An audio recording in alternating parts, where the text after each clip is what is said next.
আপনি তো লাইফে অনেকবার শুনে থাকবেন যে ইমপ্রেশন ডাজন্ট ম্যাটার। ইমপ্রেশন ব্যাপার না, বরং আপনি কতটুকু জানেন, আপনি কতটুকু স্কিলড, আপনি কীরকম কাজ করেন, কেমনটা কাজ করেন, কত ভালোভাবে কাজ করেন, এগুলোই ম্যাটার করে। কিন্তু জাস্ট ইম্যাজিন আপনার ইমপ্রেশন কোথাও ভালো না। আপনি কি কতটুকু কাজ জানেন বা কত ভালো কাজ করেন সেটা দেখানোর সুযোগ সবসময় পাবেন? একদমই না, একদমই পাবেন না। So I say impression does matter. First impression খুবই, খুবই, খুবই গুরুত্বপূর্ণ। In fact we never gate A second chance to establish our first impression, right? First impression দেখানোর কিন্তু সেকেন্ড কোনো চান্স নাই। প্রথম ফার্স্ট ইমপ্রেশনটাই ম্যাটার। এখন ইমপ্রেশনের মধ্যে কী কী পড়ে? ইমপ্রেশনের মধ্যে অনেক কিছু আছে।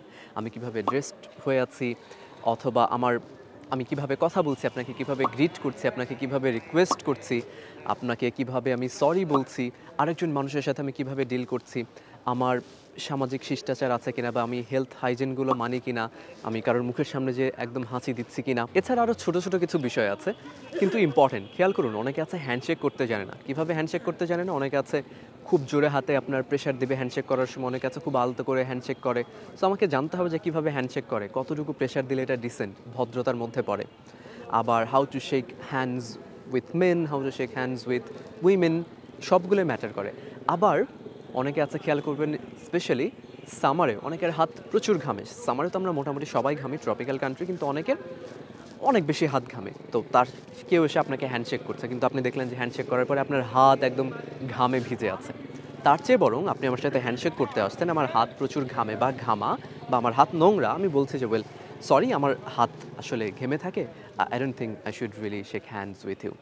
এটা বরং আমার কাছে মনে হয় আরও বেটার একটা ইমপ্রেশন তৈরি করে। এরকম ছোটোখাটো অনেক বিষয় থাকতে পারে। সো ওই তো বলছিলাম যে আমি কিভাবে কারোর দিকে তাকালে, কতক্ষণ চোখের দিকে তাকিয়ে কথা বললে, বা কিভাবে তাকালে সেটা অভদ্রতা হবে না, আবার কতটুকু না তাকালে অভদ্রতা হবে না, এই ফার্স্ট ইমপ্রেশনের মধ্যে সব কিছুই পড়ে। সো আমাদের সবসময় চেষ্টা করা উচিত টু হ্যাভ পজিটিভ অ্যাপিয়ারেন্স যেন আমার সব কিছুতে ঠিকঠাক থাকে। আমি খেলার মাঠে যদি সুটেড বুটেড হয়ে যাই, that might not be appropriate.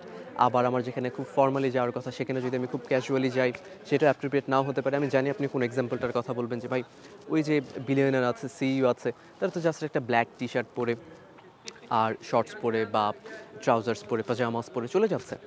C, আপনি আমি সেই বিলিয়ন ডলার ট্রিলিয়ন ডলার কোম্পানির সিইও না।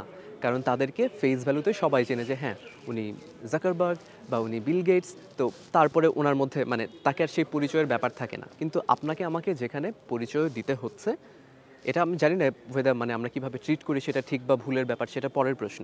সো আমাদেরকে প্রপারলি অ্যাপ্রোপ্রিয়েটলি ড্রেসড হতে হবে।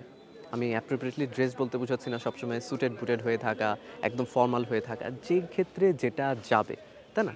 So that's it, this is how I think and what I think, and let me know how do you think and what do you think? Thank you very much for watching the video, and see you in the next video. Take care. Bye bye.